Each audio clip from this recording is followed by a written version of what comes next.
Mats, how are you? Hello Shen, how are you? I'm well. Out of the 3 titles you won in Australia, which means the most? Well, it's in 1983, it was played over at Kooyong, and I beat John McEnroe on grass and Wilander also. It was my arrival into the big time, I felt. But then winning here in Melbourne Park against Pat Cash, my good friend, felt really bad. Amazing tennis. And it was the bicentennial birthday of Australia the same day, so I felt like I spoiled the party. But me and Kashi actually hooked up at a nightclub, Metro, afterwards for a few drinks. So we were still mates afterwards. You know, at the same time, I do know that Pat lost 2 finals in a row to me and Stefan Edberg as well. And the older you get, the more you wish your good friends had won. So I wish he would have beaten Stefan in that final, because Stefan won the Australian Open anyway. And I'll take mine against him.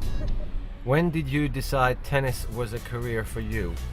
I turned professional when I was 16 years old, or 15 and a half, and I decided to give it a shot. And if I didn't make it or didn't make any money so I could keep going, I would have gone back to school. 15 and a half. That's too early. Who was your toughest opponent and why? Miroslav Mečír of Slovakia was my same age as me, and he beat me 7 times out of 11. Okay. And he was never ranked in the top 5, I don't think. Yeah. But we had a very strange, I just couldn't play against him and he loved playing against me. So I was in awe of his tennis. Yeah. And I told myself I cannot beat this Milos because he is too good, which is really stupid. What has been the strangest thing that has happened to you on court?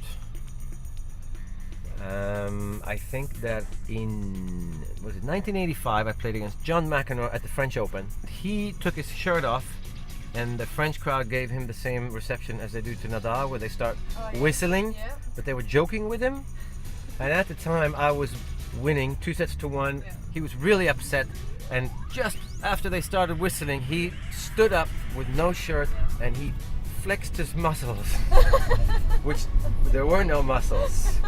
So he had a sense of humor at the worst of times. It was unbelievably funny. What is your involvement with tennis now? I work for Eurosport and I commentate and do some other TV work for them. Then I play on the Champions Tour and obviously a few exhibitions. And then I have just started a company called Wilander on Wheels.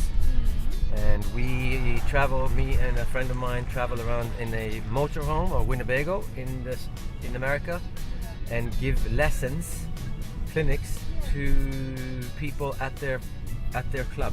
That's great. WilanderOnWheels.com. Check it out. You're welcome.